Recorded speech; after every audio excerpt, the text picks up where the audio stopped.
ఖైరతాబాద్ నియోజకవర్గ పరిధిలో జరిగిన అభివృద్ధి అంతా కేసీఆర్ ప్రభుత్వ హయాంలోనిదేనని అన్నారు మాజీ మంత్రి తలసాని. తెలంగాణ భవన్లో ఖైరతాబాద్ నియోజకవర్గ బీఆర్ఎస్ పార్టీ సమావేశంలో పాల్గొన్నారు. ఎవరికీ భయపడాల్సిన అవసరం లేదని గులాబీ జెండా ఎగరేయడమే లక్ష్యమని తెలిపారు. పార్టీ నాయకులు కార్యకర్తలు ఐక్యంగా వ్యవహరించారని పేర్కొన్నారు. ప్రజాదరణ పొందిన వారికే పార్టీలో గౌరవం గుర్తింపు లభిస్తాయని చెప్పారు. త్వరలో జరగనున్న జీహెచ్ఎంసీ ఎన్నికలకు ఇప్పటి నుండే సన్నద్ధం కావాలని పిలుపునిచ్చారు. రాజకీయాలలో అప్ అండ్ డౌన్స్ కూడా ఉంటాయి. ఏ టైంలో ఎట్లా జాగ్రత్త పడి ముందుకెళ్ళాలో అది మన మీద ఆధారపడి ఉంటుంది. అందుకే చెప్తున్నా, అందరం సమిష్టిగా మీకు ఎవ్వరికైనా కానీ ఏ టైంలో ఏ ఇబ్బంది ఏ అవసరం ఉన్నా నాకు ఫోన్ చేయండి, రండి. కానీ తప్పకుండా మాట్లాడతాను. నాతోనైంది, కేటీఆర్ గారితోనైంది, వారి దృష్టికి తీసుకెళ్తాం. తప్పకుండా మీకు ఏంటంటే కాన్స్టిట్యుయెన్సీ డెవలప్మెంట్.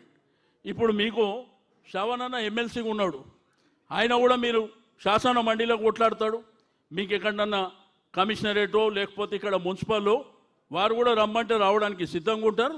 అందరం కలిసి పోరాటం చేసి, నేను మాత్రం మీకు క్లియర్గా చెప్తుంది, ఖైరతాబాద్ ఎట్టి పరిస్థితుల్లో ఈసారి వదిలిపెట్టే సమస్యనే లేదు. మీరు దేనికైతే దానికి మీరు ముందుకెళ్ళండి, మేమందరం మీ వెనుక ఉంటాం. గులాబీ జెండా ఎగిరేసే వరకు మాత్రం వదిలిపెట్టే సమస్యనే లేదని